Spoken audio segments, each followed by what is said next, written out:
Hoy vamos a platicar de lo que consideramos es uno de los derechos fundamentales que debe tener toda persona. Vamos a hablar del derecho a la educación. Como lo hemos platicado en muchas ocasiones en este programa, consideramos que la educación es el principal motor para que las familias, sus integrantes y las personas puedan acceder a mejores condiciones de vida. Y es a través de tener una mayor formación profesional, una mayor capacitación en el trabajo y en algunos casos la alfabetización que les permita saber leer y escribir, tener los elementos mínimos en matemáticas o inclusive poder utilizar algunos instrumentos que hoy son herramientas de trabajo, como es el caso de la computadora. Son elementos que muchas veces lo que pueden hacer, lo que pueden lograr es hacer la diferencia en las condiciones laborales y en los ingresos económicos de las familias. Por eso, para nosotros es muy importante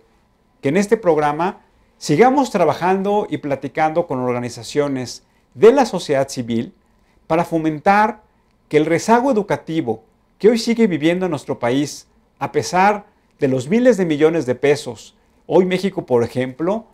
genera un gasto educativo mayor que el promedio del Producto Interno Bruto de todos los países de la OCDE. México gasta el 6.2 y el promedio de la OCDE es el 6.1. Pero eso lo que significa no es que gastar el dinero contribuya a mejor calidad en la educación. Y el gasto o mayor gasto educativo tampoco se ha transformado en que seamos un país mucho más productivo, pero sobre todo que seamos un país que esté brindando grandes oportunidades para esta generación de jóvenes que hoy están constituidos en la base de la pirámide poblacional de nuestro país. Alfonso, buenas noches y bienvenido al programa. ¿Cómo estás, Tulio? Muy buenas noches. Un estudio que ha presentado la OCDE de cómo está el rezago educativo en nuestro país, pero sobre todo cuál es el impacto de las políticas educativas, fundamentalmente en el segmento que se considera que es el segmento más importante porque es el que se va a vincular de manera muy rápida al mercado laboral, que es el segmento de los jóvenes entre 15 a 20 años. Y ahí un poco lo que ha observado la OECD es que pareciera ser que México es de los países de esta organización en donde este segmento de jóvenes, en lugar de estarse formando profesionalmente en la educación media superior o ya en la educación superior, pareciera ser que están más bien orientados al trabajo técnico, pero al trabajo técnico sin tener los elementos formativos técnicos. Podemos ver que en los jóvenes de 15 años, en la primera columna que tenemos ahí, es que el 65% de esos jóvenes participan en la educación, el de los jóvenes de 16 años participan un poquito menos, y como va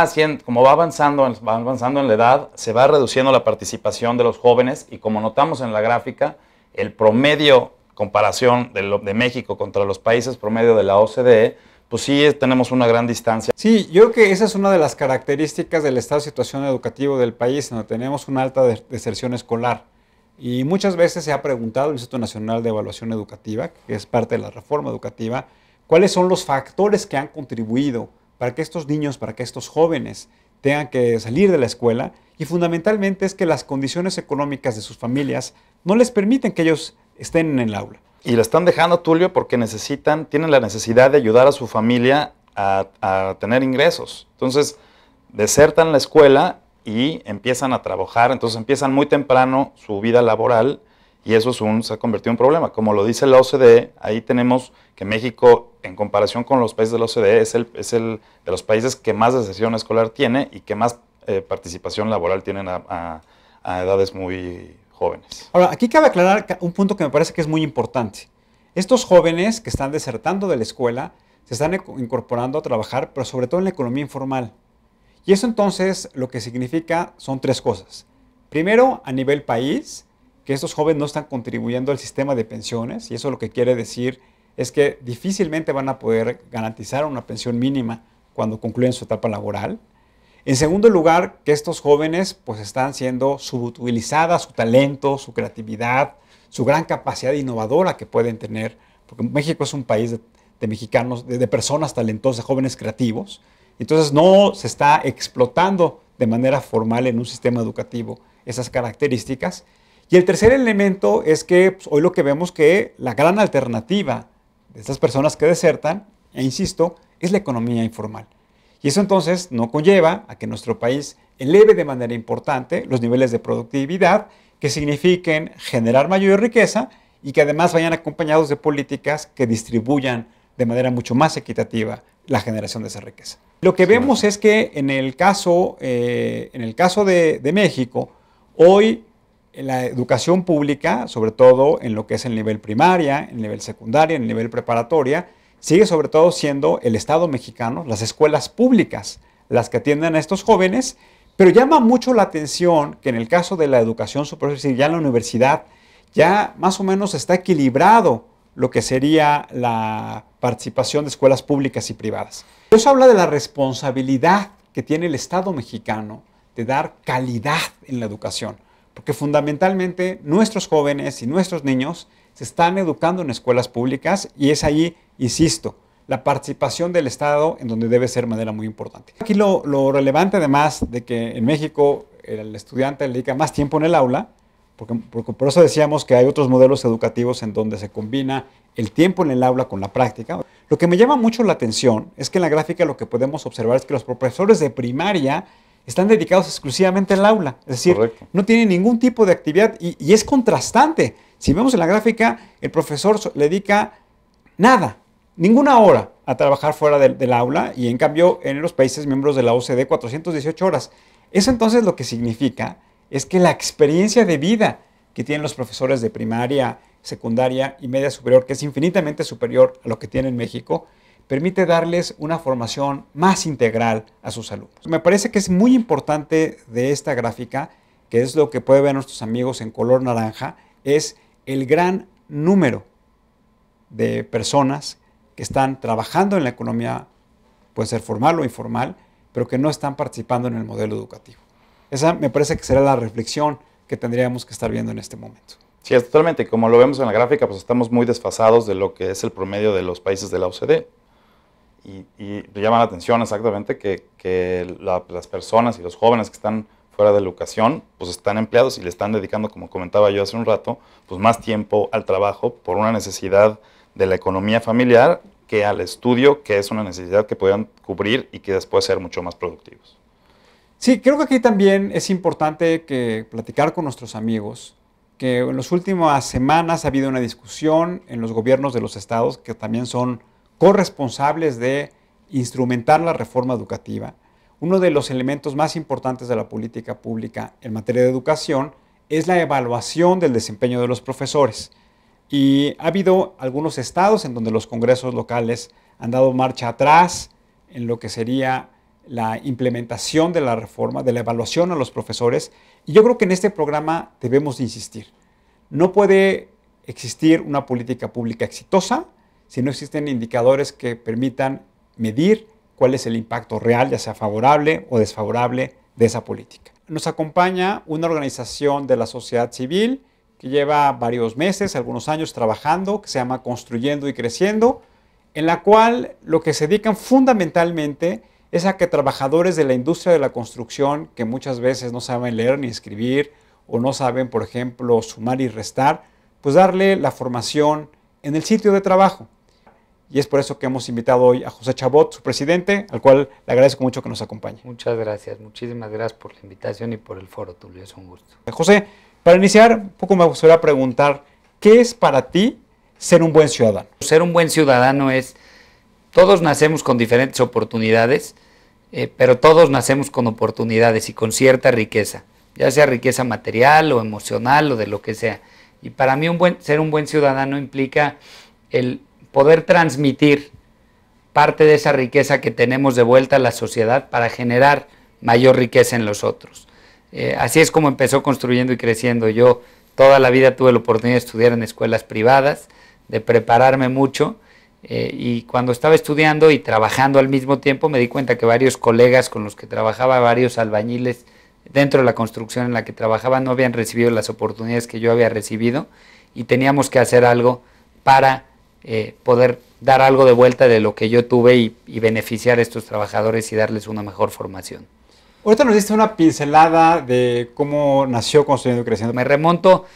para platicarte un poco de Construyendo y Creciendo, a 2003, 2004, yo estaba empezando a estudiar la carrera de Ingeniería Civil en la Universidad Iberoamericana y casi a finales de mi primer semestre decidí que quería empezar a trabajar y encontré un trabajo en una construcción muy cercana a donde estudiaba. Y poco a poco me fui dando cuenta que había albañiles que no hablaban español. Y luego me di cuenta que algunos albañiles no sabían leer y escribir. Y es así como empezamos a trabajar juntos, mi hermana, mi mamá, luego un par de amigos, y decidimos que algo teníamos que hacer. Y primero empezamos a través de una fundación que se dedicaba a alfabetizar a través del método cubano en las construcciones, a capacitarnos para alfabetizar y nos turnamos los días de la semana. Y entonces yo iba los lunes y mi hermana iba los miércoles y alguien más iba los martes y así sucesivamente, y empezamos a alfabetizar a los trabajadores que querían estudiar. Nos dimos cuenta que la manera de crecer y la manera de consolidar esto y de verdaderamente hacerlo sostenible era pues contratar profesores y buscar algún programa educativo más sólido. Y dimos con el secretario de Educación Pública en el sexenio de Vicente Fox, que era Reyes Tamés, y recuerdo haber platicado con Reyes Tamés y haberle dicho, oiga, si usted se imaginara que una parte importante de los trabajadores o de los jornaleros que viven en lugares agrícolas, que viven en la sierra y que no tuvieron acceso a la educación, estuvieran en la ciudad, ¿estaría dispuesto a educarlos aquí? Y él me decía, no, mire, en la ciudad hay poco nivel de analfabetismo, recuerdo que me enseñaba las cifras y eran menos de 2,000 analfabetos en la delegación Benito Juárez. Y luego yo le empecé a hacer las cifras y le dije, oiga, haga análisis de la cantidad de trabajadores que hay. Yo ya encuesté en varias construcciones del Distrito Federal y le garantizo que hay más del doble de los que usted dice solamente en las construcciones. Y a partir de ahí hicimos un convenio con el INEA, en el que el Instituto Nacional para la Educación de los Adultos nos apoyó muchísimo, para capacitar profesores, para darnos materiales, para ir a hacer exámenes a las construcciones, y a través de ahí, en 2006 en 2005 y 2006 empezó formalmente Construyendo y Creciendo como asociación civil, que hoy es una institución de asistencia privada que educa a más de 400 trabajadores al día en más de 22 construcciones del Valle de México, del Distrito Federal y del Estado de México, y que hoy les da alfabetización primaria, secundaria, preparatoria,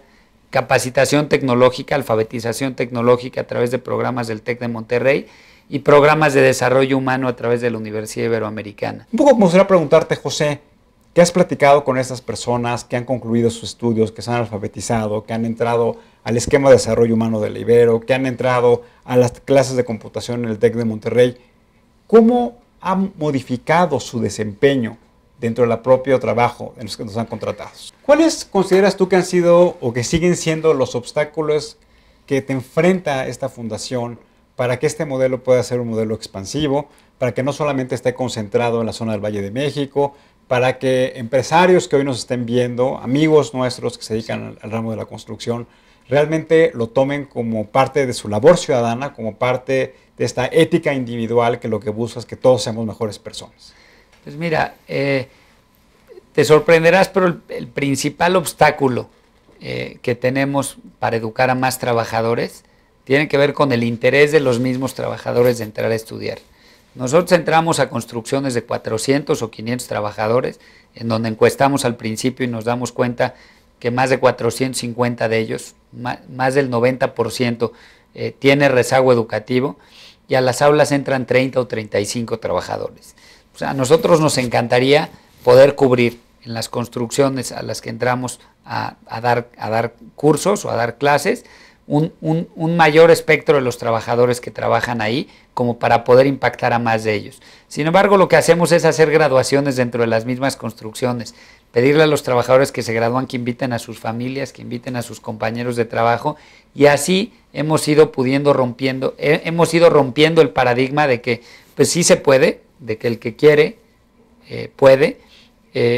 rompiendo el paradigma de que la educación verdaderamente es un arma poderosa para lograr mejores oportunidades. Decía Nelson Mandela que la educación es el arma más poderosa para cambiar al mundo, pero no solamente para cambiar al mundo en lo general, sino para cambiar verdaderamente nuestras vidas. Y entonces yo diría que el primer reto que tenemos es cómo le hacemos para que todos esos trabajadores que no han entrado al aula, que tienen jornadas de trabajo larguísimas, de 8 de la mañana a 6 de la tarde en el sol, y que muchos de ellos viven en las construcciones, pero muchos sí se trasladan a sus casas, decidan entrar a estudiar y decidan que vale la pena quedarse una hora más de su tiempo y tomar una hora del trabajo para seguir estudiando. Otros de los retos importantes que tenemos para consolidar el proyecto es buscar a más desarrolladores y más constructores que estén dispuestos a entrar a nuestro programa. Hoy estamos enfocados en el Distrito Federal y Estado de México. Estamos, como te comentaba, en alrededor de 22 o 23 construcciones, dependiendo del momento. Creo que acabamos de cerrar una y estamos en 22 ahorita, con alrededor de 8 o 9 empresas. Estamos con las empresas más grandes de desarrollo inmobiliario del Valle de México. Las empresas ponen el aula, ustedes ponen a los instructores y los materiales. Ese es el modelo de negocio bajo el cual, más que el modelo de negocio, el modelo de operación bajo el cual funciona la fundación. Así es, las empresas nos ponen un espacio, nosotros habilitamos el aula, nos donan las universidades o las empresas computadoras, pizarrones, bancas, todo eso lo llevamos, contratamos un profesor, muchas de las empresas nos ayudan con un donativo, también recaudamos fondos de la iniciativa privada, de amigos de la fundación que con un donativo de 400 pesos al mes en su tarjeta de crédito nos ayudan a complementar la educación de un albañil y a poder becar a un albañil, y a través de esos diferentes fondos conseguimos los materiales, conseguimos pagarle al profesor, conseguimos hacerles graduaciones muy dignas, graduaciones muy padres en donde pues pueden invitar a sus familias, como te comentaba, y recibir sus certificados. Y es increíble porque muchos de estos trabajadores nunca han sido reconocidos por nada en la vida y tienen la autoestima muy baja, muchos de ellos tienen problemas de otro tipo. La tirada es que construyendo y creciendo, además de crecer en el número de aulas y en el número de estudiantes en el Distrito Federal, en el próximo par de años pueda adoptar otro tipo de elementos de capacitación que nos permitan darle a los trabajadores no solamente capacitación formal, educación formal, que hoy se toma como capacitación para el trabajo, de acuerdo a la Secretaría de Educación Pública y de acuerdo a la Secretaría del Trabajo, sino también darles verdadera capacitación para el trabajo, ayudar a un trabajador que es ayudante albañil a ser un oficial albañil, ayudar a un trabajador que es albañil a ser plomero y con eso poder tener más ingresos o tener una mayor proyección económica para él y su familia. Y de esta forma irlos capacitando en más cosas que les permita y que nos permita cada vez tener oficios y cada vez tener oficiales y trabajadores mucho más capacitados que nos permitan seguir construyendo pues, una mejor sociedad, un mejor país.